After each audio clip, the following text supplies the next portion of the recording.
Welcome to the latest addition to the Compliance Podcast Network, a podcast 10 for 10, which brings you the week's top 10 compliance stories curated together in one podcast each week. Tom Fox, the voice of compliance, brings you the compliance professional stories you need to be aware of at the end of your busy week. Sit back and in 10 minutes, hear about the stories every compliance professional should be aware of. Every Saturday, 10 for 10 highlights the most important news, insights, and analysis for the compliance professional, all curated by the voice of compliance, Tom Fox. Get your weekly filling of compliance stories with 10 for 10. And now a word from this month's sponsor of the Compliance Podcast Network, Ethico. In the intricate world of ethics and compliance, each second is precious, and slow case closures are more than just delays, they're missed opportunities. Enter Ethico. Our solution revolutionizes case management, cutting case closure times in half and turning every challenge into a chance for improvement. Imagine a workspace where efficiency and compliance coexist harmoniously. Don't just dream of faster resolutions, make it your reality. Visit ethico.com/CPN today to book a demo and dive into our exclusive white paper by Tom Fox, 2023, The Year in Compliance. Empower your team with the tools they deserve. Week ending January 27, 2024.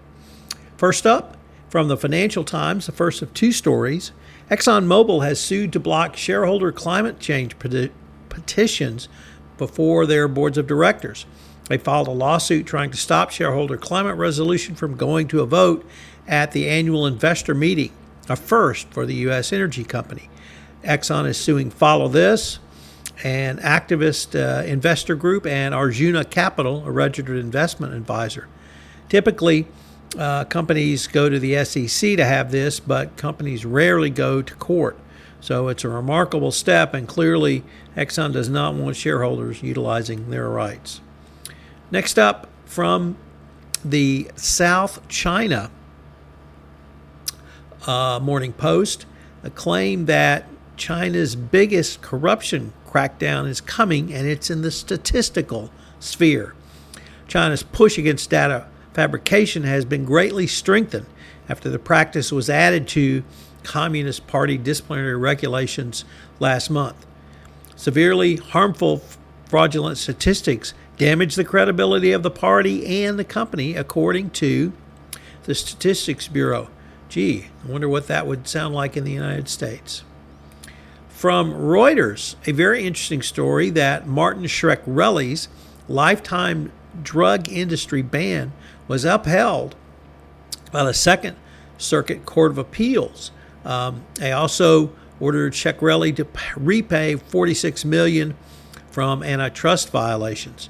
Shkreli tried to get out of his sentence and was unsuccessful for doing so. This has additional relevance, though, for Donald Trump and being banned for life from doing business in New York. Next up, from our second story from the Financial Times, Arabus has fired its chief executive for allegedly engaging in a years-long fraud around metal theft. It dismissed three of its top management, including the CEO, following the scandal involving a string of metal thefts. The Hamburg-based company said the contracts had been terminated. The decision came after the company launched an independent investigation reviewing the responsibility of the executive board in connection to a long-running fraud involving both suppliers and employees. And our next story comes to us from the New York Times. You've certainly heard the phrase, "the devil made me do it." Well, a pastor in Colorado said God made him do it. And that's why he engaged in fraud with cryptocurrency. Although he later said that, well, maybe I misinterpreted God's will on that. Nevertheless, he didn't misinterpret the will of the securities regulators who accused him of securities fraud in selling worthless cryptocurrency securities going forward. Next up, another story from the Wall Street Journal, Risk and Compliance Journal. David Smagala reporting that the Chinese bank ICBC was fined $32 million by the New York Department of Financial Services, its financial record, for compliance, and the U.S. Fed for compliance failures. ICBC, the world's largest bank by assets, entered into settlements with those groups in addition to the Federal Reserve. So the bank had backdated many documents, compliance documents, and failed to report to the DFS in a timely manner. It's a Chinese bank, really no surprise there. Next up, a really interesting article, once again from the Wall Street Journal, about the desperation of China's Belt and Roads project and how, in addition to bribery and corruption, the construction itself is just useless. And Angola, a Chinese company, finished building a train station, but after loading all the software into the computers, they neglected to tell anyone the password. So the Angolan government can't use it.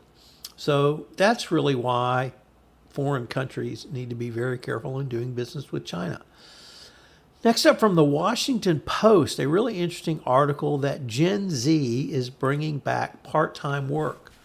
Well, the question I have for you as a compliance professional, as if you're going to bring back teenagers or as young as 12, because the Republicans seem to think that everyone should work all night and not study, that what risks does that bring? What risks does it bring to have first-time employees at your company? What risks does it bring to have teenagers or those below even, as I said, as young as 12? So as the economy changes, as the workforce changes, risks are going to change. So as more high schoolers are making their way into the workforce, I think that chief compliance officers and HR professionals are going to have to pay very close attention because their risks will have changed going forward. And our final story comes to us from the Wall Street Journal, Risk and Compliance Journal, Richard Vandeford reporting. And this is a very interesting story about a group of bipartisan U.S. senators. Yes, I said that.